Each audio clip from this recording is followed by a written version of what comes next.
Good morning. We're back for episode 82, reading about 10 minutes a day from the Anarchist Handbook, organized by that guy, Michael Malice. And we are reading today still toward the end of the book in chapter 2021 from John Hasnas, The Myth of the Rule of Law, 1995. And today we're beginning with section 10, most of the way down on page 332. So let me pull the old bookmark out and start reading. During the past 2 decades, the legal scholars identified with the critical legal studies movement have gained a great deal of notoriety for their unrelenting attacks on traditional liberal legal theory.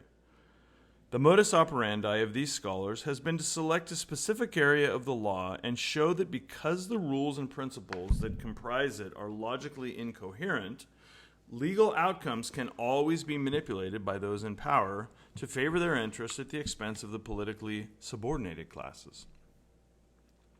The crits then argue that the claim that the law consists of determinate, just rules, which are impartially applied to all, is a ruse employed by the powerful to cause these subordinated classes to view the oppressive legal rulings as the necessary outcomes of an objective system of justice. This renders the oppressed more willing to accept their socially subordinated status. Thus, the crits maintain that the concept of the rule of law is simply a facade used to maintain the socially dominant position of white males in an oppressive and illegitimate capitalist system. In taking this approach, the crits recognize that the law is indeterminate, and thus that it necessarily reflects the moral and political values of those empowered to render legal decisions. Their objection is that those who currently wield this power subscribe to the wrong set of values. They wish to change the legal system from one which embodies what they regard as the hierarchical oppressive values of capitalism to one which embodies the more egalitarian, quote, democratic values that they usually associate with socialism. The crits accept that the law must be provided exclusively by the state, and hence that it must impose one set of values on all members of society. Their contention is that the particular set of values currently being imposed is the wrong one. Although they have been subjected to much derision by mainstream legal theorists, as long as we continue to believe that the law must be a state monopoly, there really is nothing wrong, or even particularly unique, about the crits' line of argument. There has always been a political struggle for control of the law, and as long as all must be governed by the same law, as long as one set of values must be imposed upon everyone, there always will be. It is true that the crits want to impose, quote, democratic or socialistic values on everyone through the mechanism of the law. But this does not distinguish them from anyone else. Religious fundamentalists want to impose Christian values on all via the law.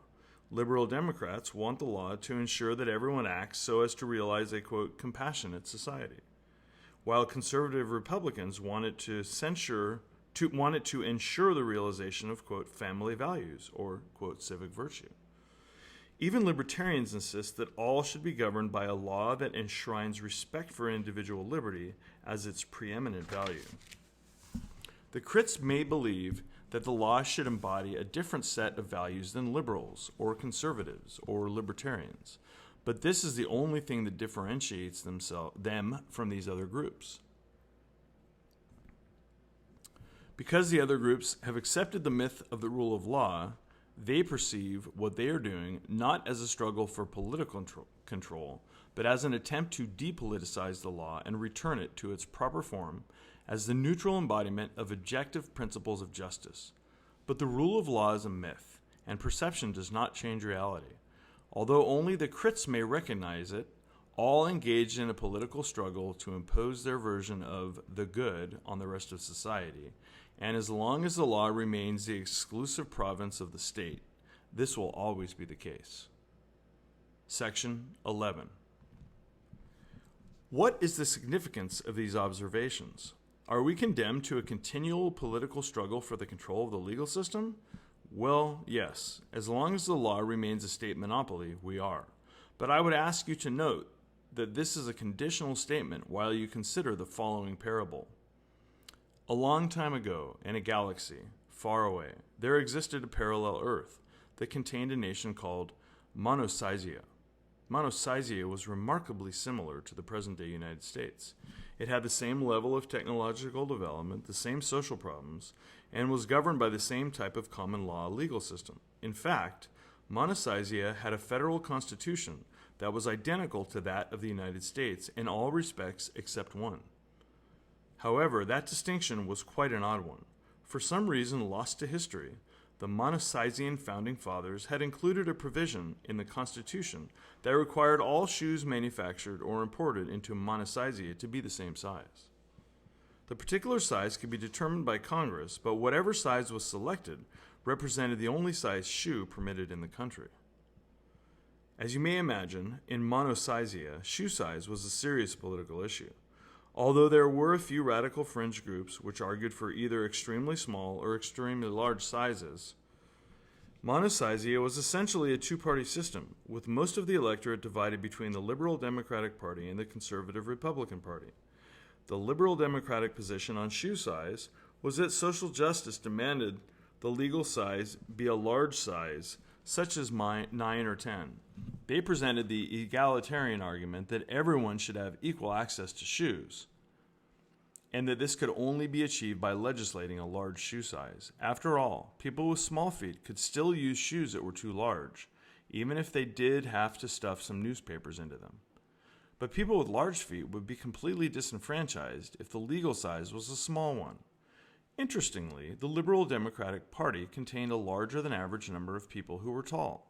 The conservative Republican position on shoe size was that respect for family values and the traditional role of government required that the legal size be a small size, such as 4 or 5. They presented the moralistic argument that society's obligation to the next generation and government's duty to protect the weak demanded that the legal size be set so that children could have adequate footwear.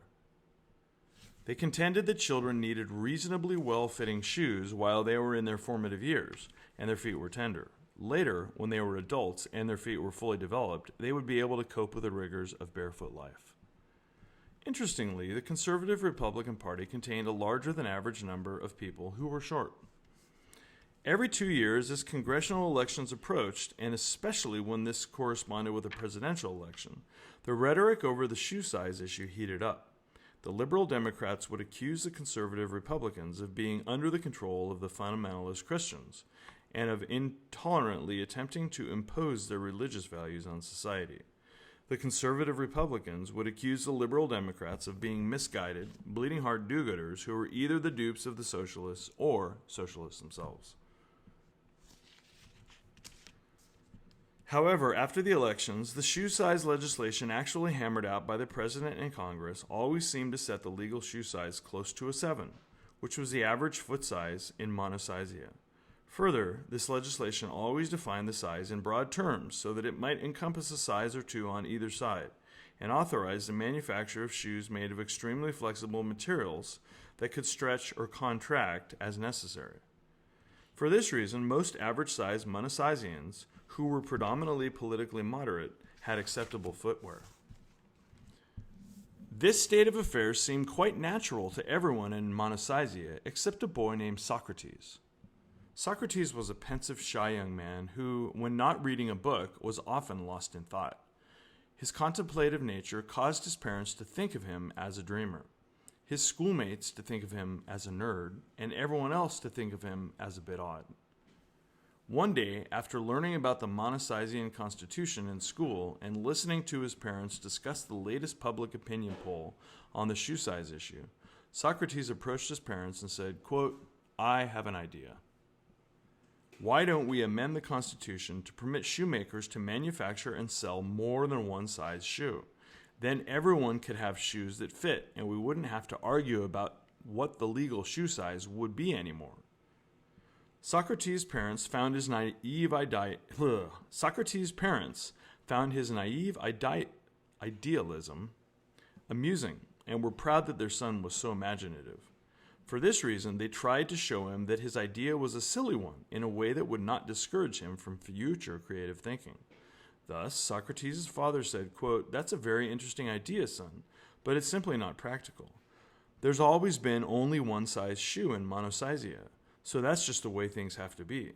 People are used to living this way, and you can't fight City Hall. I'm afraid your idea is just too radical. Although Socrates eventually dropped the subject with his parents, he was never satisfied with their response.